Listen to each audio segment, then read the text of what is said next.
Poštovani predsedavajući Predsedništva Bosne i Hercegovine, poštovani ministri u Vladi Republike Srbije, dragi laureati, ponosan sam što danas stojim ovde sa vama i ne samo zbog vidovdanskog predanja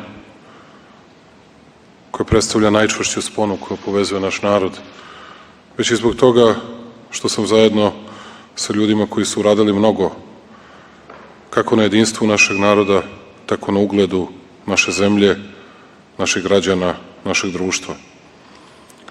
Slika naše zemaljske stvarnosti i ideali kojima kao narod stremimo stapaju se u jedno ogledalo.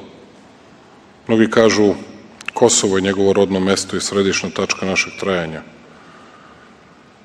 Čak i ako nije sasvim istinito, svakako je jedno od najvažnijih. Jer sa kosovske osmatračnice vrši se smotra nad celokupnom istorijom našom, od Kosova do danas.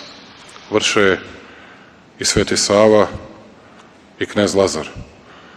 I sve što sačinjava našu istoriju, oni mere merom vidovdanske etike. Utoliko nam je kao narodu lakše, jer imamo pouzdano merilo za svoje odluke, za svoja pregnuća, za podvige i kad zapovedaju ideali i za žrtvovanje.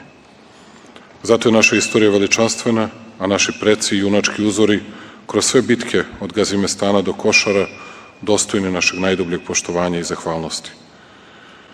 Vladika Nikolaj je u svim svojim besedama od Ohrida do Londona govorio da nas je baš Kosovo učinilo velikim narodom.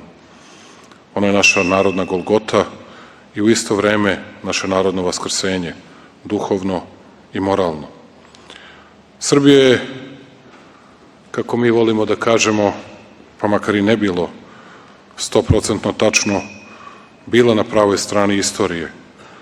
Upravo zato što Lazareva glava i glave svih naših predaka nisu položene u grob, već u temelje.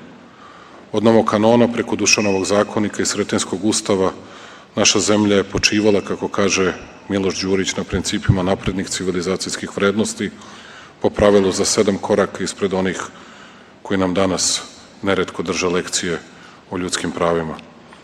Zato na današnji dan, kada se sve vidi, možemo da se pogledamo u oči i kažemo da u našem narodu nema ni mržnje, ni predrasuda prema drugim narodima, prema pripadnicima drugih veroispovesti i drugih rasa. Da nismo posegli i nećemo posezati za bilo čim tuđim, iako smo mnogo toga lošeg doživeli od onih kojima smo 1918. doneli slobodu, a 1945. njihove nepojamne zločine nad našim narodom, nad našom decom gurnuli po tepih, verujući u mogućnost bratske budućnosti. Kao što Aleksandar Solženjicin u svojoj pisanoj besedi povodom dobijanja Nobelove nagrade naveo rusku poslovicu: ko ti iskopa oko, brat, zato je tako duboko. Vidovdan je čast našeg susreta ne samo sa prošlošću i velikim uzorima, već i sa sobom. Na današnji dan mi prepoznajemo koliko su tradicionalne vrednosti deo našeg živog identiteta. Odličja koje će već za koji trenutak stajati na grudima laureata